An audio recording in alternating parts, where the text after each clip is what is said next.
Today we're going to look at surface area of cylinders and prisms. As with prisms, the formula for cylinders and pyramids can be determined by analysing their nets. And this is my recommendation for any being asked to find the surface area of any solid, is to firstly draw their net. If you can draw their net, you can just find the areas of the individual parts, add them together, and you've got the total surface area. So if I've got a cylinder shape here, that's made up of a circle on top, the area of a circle on top, the same area of that same circle underneath. So because there's the one circle at the top and one at the bottom, and wrapping all the way around the edge of our cylinder, all around the side of our cylinder, is a rectangle. A rectangle that's wrapped around with the same height as the whole cylinder, and it needs to wrap around the entirety of the circumference of both of the circles. So the actual length of our rectangle that wraps around the whole of the cylinder is the same as the circumference. So it's 2 times pi times the radius of our circle at the top.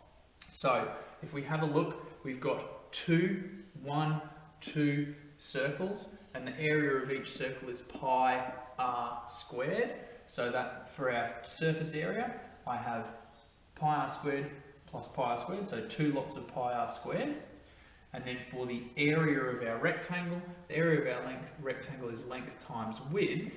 The area is length times width, and the length of our rectangle here is 2 pi r, because it's the circumference of the circle multiplied by the width, which is h.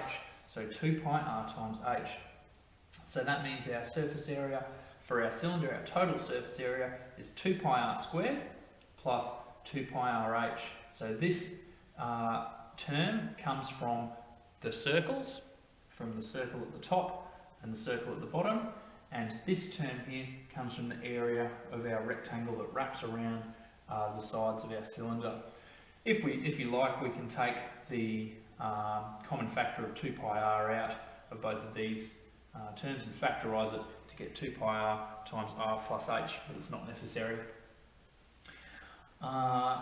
So for a pyramid, if I was to take our pyramid and find the net of the pyramid, it's made up with, for this particular pyramid, a square base with 4 equally sized triangles that meet at the point. So if I was to unfold it, I'll have 4 triangles here surrounding our base.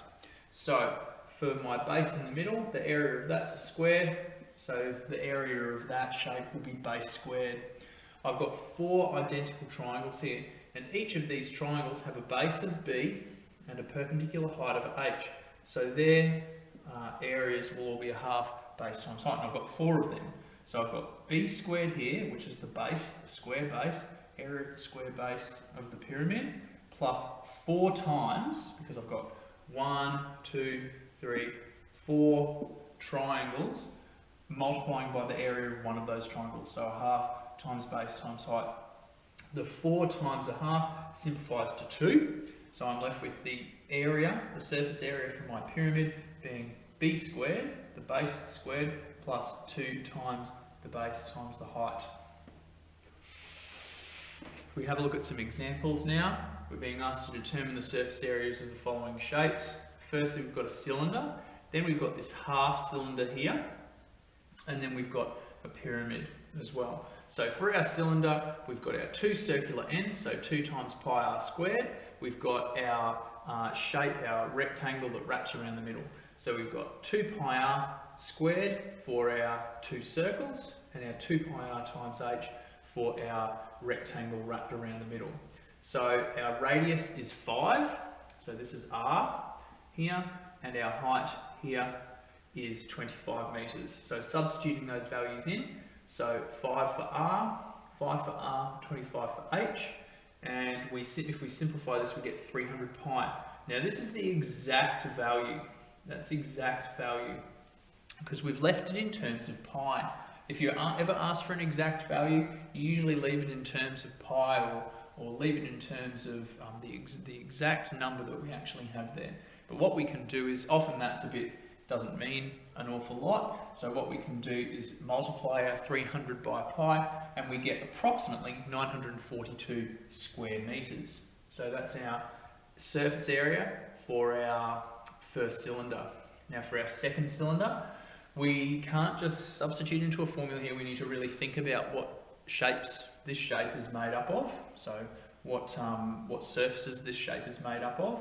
And essentially what we made up of here is we've got two semicircles, so two half circles. So the area of each of these bases is going to be 1/2 of the area of a normal circle, 1/2 pi r squared.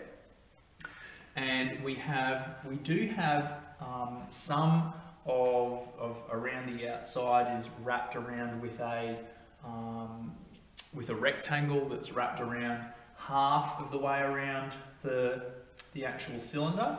So the circumference that we're actually wrapping around is 1/2 times 2 pi r, and we're still multiplying it by h for that one here. Now we also need to consider underneath the shape. So underneath the shape there's going to be a rectangle kind of underneath here, a rectangle underneath, and its area is going to be length times width. So we need to consider the fact that we've got our two ends, we've got our curved part wrapped over the top, and we've got our flat base. So for our two ends, we've got two lots of them, 2 times the 1/2 pi r squared. So because they're semicircles, it's only a circle, 1/2 pi r squared, but we've got two of them, so it's 2 times the 1/2 pi r squared. Now the 2 times 1/2, that can cancel because 2 lots of 1/2 is just 1.